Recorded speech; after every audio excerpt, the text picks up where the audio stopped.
এবং লাস্ট হচ্ছে compensation of employees.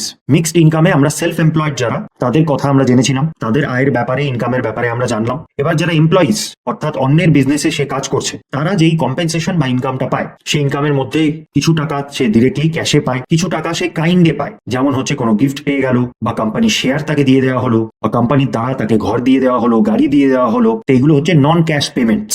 Directly টাকা না দিয়ে তাকে কিছু পণ্য বা পরিষেবা দেওয়া হচ্ছে তার লেবারের বদলে। তার সাথে হচ্ছে employers contribution to social security. তুমি যদি প্রপার একটা ফর্মাল সেক্টরে যদি কাজ করো, সেটা গভর্নমেন্ট হতে পারে কি প্রাইভেট সেক্টরে হতে পারে, সেখানে একটা পিএফ বা পিপিএফ বলে জিনিস থাকবে, যেটা প্রভিডেন্ট ফান্ড। মোটামুটি কনসেপ্টটা কি, তোমার স্যালারি কিছু পোর্শন প্রতি মাসে প্রভিডেন্ট ফান্ডে তুমি সঞ্চয় করবে, এবং যত টাকা তুমি প্রভিডেন্ট ফান্ডে সঞ্চয় করছো, তোমার যে এমপ্লয়ার সেও ইকুয়াল অ্যামাউন্ট অফ টাকা সেই প্রভিডেন্ট ফান্ডে দেবে। এগুলো সোশ্যাল সিকিউরিটি বা সামাজিক সুরক্ষার ব্যবস্থা। তো সেই প্রভিডেন্ট ফান্ডে কন্ট্রিবিউশনের মধ্যে এমপ্লয়ার যেই টাকাটা কন্ট্রিবিউট করছে, সেটা হচ্ছে কম্পেনসেশনের মধ্যেই পড়ে। সেটাও এক প্রকার স্যালারি, ডিরেক্টলি তোমাকে না দিয়ে তোমার প্রভিডেন্ট ফান্ডে দিয়ে দিচ্ছে। তুমি যেই টাকাটা প্রভিডেন্ট ফান্ডে দিচ্ছ, সেটা তো তোমার ওয়েজেস অ্যান্ড স্যালারিজ ইন ক্যাশেরই পার্ট। নিজের আয় থেকে কিছু টাকা তুমি সঞ্চয় করছো, তো ওটা এখানে ঢুকে গেল। কিন্তু এমপ্লয়ার তোমার স্যালারি বাদেও যেই টাকাটা পিপিএফ, ইসিআই ইত্যাদি এগুলোতে দিচ্ছে, সেটাও কিন্তু তোমার এক্সট্রা আয়, এক্সট্রা ইনকাম, ওটাও কম্পেনসেশন অফ এমপ্লয়িজ এর মধ্যে পড়ে যায়। আচ্ছা, অনেক বইতে এই প্রফিট, রেন্ট এবং ইন্টারেস্টকে একসাথে বলে হচ্ছে অপারেটিং সারপ্লাস